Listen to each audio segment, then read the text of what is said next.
Now is the mayor of Baltimore, Brandon Scott. Mayor Scott, please accept our sympathies for what's been happening over these last 36 hours in your city. Can you take us through a little bit your day yesterday? We talked to Governor Moore in our last hour. He talked about getting the phone call that no governor, no mayor wants to get. What has been the impact on your city? Well, listen, we know this is a devastating tragedy, and yesterday I hadn't been to sleep yet. I have a 3-month-old baby boy, and I got a phone call from my fire chief who told me that the Key Bridge had collapsed, and I said, repeat that? And he said that, sir, the Key Bridge collapsed. A ship ran into it. So I talked to him, immediately got off the phone with him, called Governor Moore and his team, and then just went straight to the scene. And then we know going from there throughout the rest of the day yesterday, this is an unthinkable tragedy. And when you think about those families, when you think about those workers who were simply trying to improve transit for the rest of us, losing your life in this way is nothing short of a tragedy, and we have to continue to uplift their families and pray for them and let them know that we'll be here from them long after everyone else is gone as we help them heal throughout this process for the rest of their lives. Yeah, filling potholes in the middle of the night to improve that bridge. Mr. Mayor, can you speak for those people watching who don't live around Baltimore, don't know the Northeast corridor, the Mid-Atlantic as well, how critical that Key Bridge is to your city, your state, and really to the country?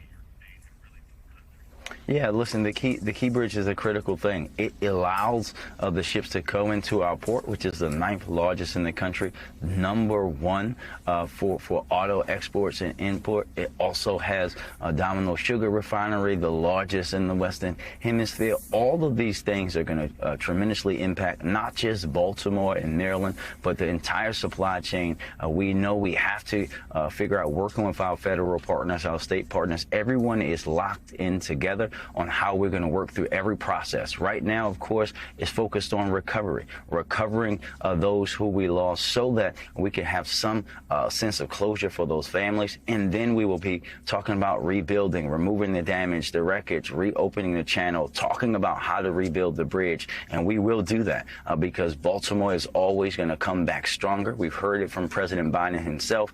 We will all see this through, but this is going to be a long-term issue, and we will never forget what happened. Mr. Mayor, I'm sure it's comforting to hear, especially from you, from leaders like you, that there will be support to help these families who lost someone in these bridge collapse heal long after this moment. I'm curious what is being done to support them financially or in a community way. Well, everything is on the table, right? We know that obviously in this moment it's about making sure they're getting the trauma and grief services that they need as we work through what happens with recoveries. It's about funeral and other financial things that we often do in situations like this, and we're going to continue to do whatever we need to do. But it's also going to be about what happens long after all of that, when folks are going to still need that trauma and mental health services. They may just need someone to call. Unfortunately, as mayor, I've been through tragedies, none like this, but those folks often have to come back to you long after the incident itself is over, because this is something that they're going to be trying to heal and come back from for the rest of their lives. This is not something that's ever going to go away, and it's never going to go away from them. As long as there's breath in my body and I'm in city government, we're never going to go away. Mr. Mayor, of course, the loss of human life, the most important story right now, but there are ramifications for your city in terms of traffic, in terms of commuting, in terms of people getting to their jobs, to their doctor's appointments, whatever it might be. Is there any early advice you can provide to people as to how you're going to be able to navigate that, and any even initial estimate as to how long it will take for a replacement bridge to be built?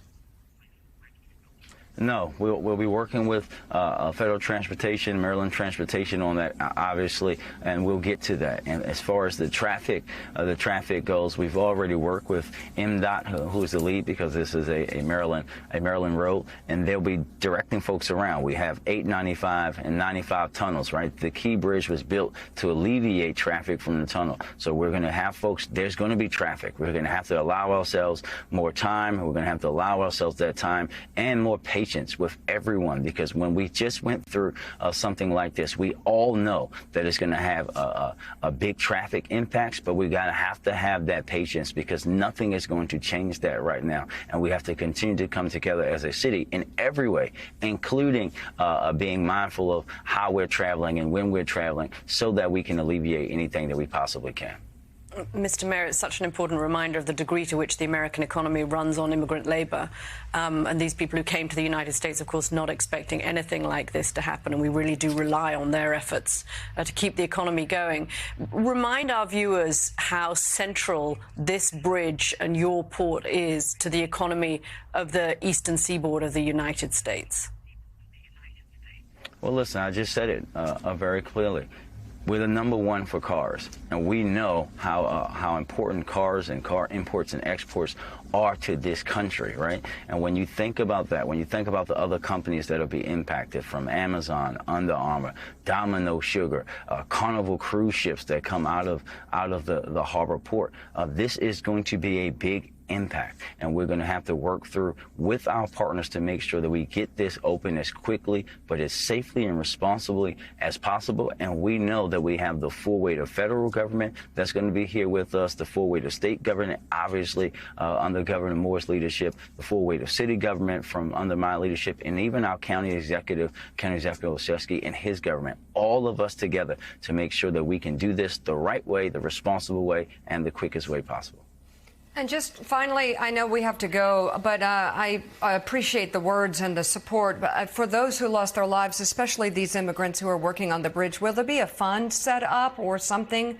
Because these were the people who were bringing home the salary that was helping them live here.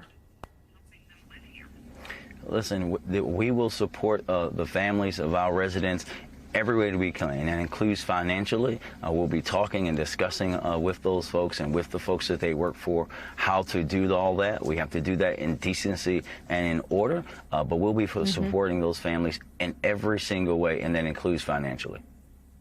Baltimore Mayor Brandon Scott, thank you very much for coming on the show this morning. We appreciate it. Hey everyone, MSNBC has a new and improved app. You'll get real-time alerts and analysis, live blogs, in-depth essays, video highlights, and the best 2024 election coverage. Download the new MSNBC app. Here's how to do it. You tap on the App Store on your phone. You hit search on the bottom right corner. You type in MSNBC. You click on the MSNBC app. You click on Get or the cloud icon and enjoy it.